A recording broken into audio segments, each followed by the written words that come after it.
Salam sigap dan shalom. Renungan kita pada hari ini, Jumat 12 November 2021, berjudul Berusaha Mendapatkan Tingkat Baru dalam Iman. Ayat intinya terdapat di dalam Mazmur 42 ayat 2. Seperti rusa yang merindukan sungai yang berair, demikianlah jiwaku merindukan Engkau, ya Allah. Pena Inspirasi menuliskan yang dimaksud dengan judul renungan kita pagi ini, berusaha mendapatkan tingkat baru dalam iman, sebagai petunjuk bagi kita membuat kemajuan yang tetap dengan Allah adalah sebagai berikut.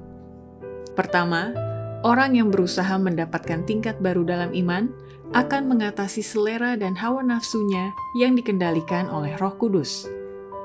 Mereka yang menjadi pengikut Kristus menemukan bahwa motif tindakan baru diberikan, pemikiran-pemikiran baru dibangkitkan, dan tindakan-tindakan baru dihasilkan. Selera dan hawa nafsu harus dikendalikan oleh Roh Kudus. Tidak ada akhir kepada peperangan pihak kekekalan ini.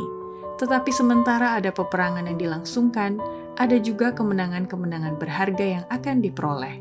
Dan kemenangan terhadap diri sendiri dan dosa lebih berharga daripada yang bisa diperkirakan oleh pikiran. Kedua, orang yang berusaha mendapatkan tingkat baru dalam iman akan menjauhkan sifat menghakimi dengan kasar, tidak ramah, cerewet, dan mencari-cari kesalahan.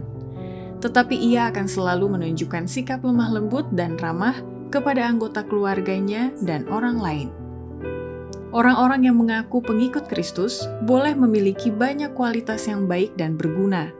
Tetapi tabiat mereka kebanyakan dirusak oleh sifat menghakimi dengan kasar, tidak ramah, cerewet, dan mencari-cari kesalahan. Suami atau istri yang suka mencurigai dan tidak mau percaya menciptakan perselisihan dan percekcokan dalam rumah tangga. Tak seorang pun dari mereka memelihara kata-kata lembut dan tersenyum hanya kepada orang asing saja. Sementara dalam rumah tangga menunjukkan sikap mudah marah, dengan demikian mengusir kedamaian dan kepuasan. Ketiga, orang yang berusaha mendapatkan tingkat baru dalam iman akan menghidupkan tabiat Kristus dalam perkataan, perbuatan, pemikiran, dan pola makan dan gaya hidupnya sehari-hari. Tidak ada ilmu pengetahuan lain yang sama dengan yang dikembangkan dalam hidup mahasiswa seperti tabiat Allah. Mereka yang menjadi pengikut Kristus menemukan bahwa motif baru dari perbuatan diberikan, pemikiran baru dimunculkan, dan perbuatan-perbuatan baru harus menjadi akibatnya. Ada kecenderungan yang diwarisi dan yang dipupuk yang harus dikalahkan. Selera dan nafsu harus dibawa ke bawah pengendalian Roh Kudus. Tidak ada akhir kepada peperangan di pihak kekekalan ini.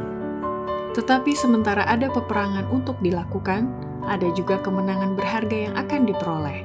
Dan kemenangan melawan diri sendiri dan dosa lebih berharga daripada yang dapat diperkirakan oleh pikiran.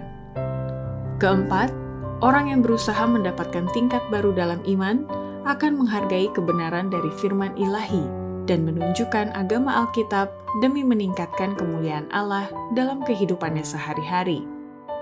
Kebodohan tidak akan menambah kerendahan hati atau kerohanian orang yang mengaku pengikut Kristus.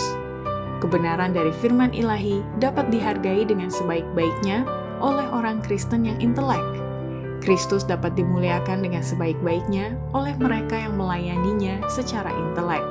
Sasaran utama pendidikan ialah untuk menyanggupkan kita menggunakan kemampuan dan kekuatan yang Allah telah berikan kepada kita sedemikian rupa, sehingga dapat menunjukkan sebaik-baiknya agama Alkitab dan meningkatkan kemuliaan Allah. Demikianlah renungan kita pada hari ini, kiranya Tuhan memberkati kita semua.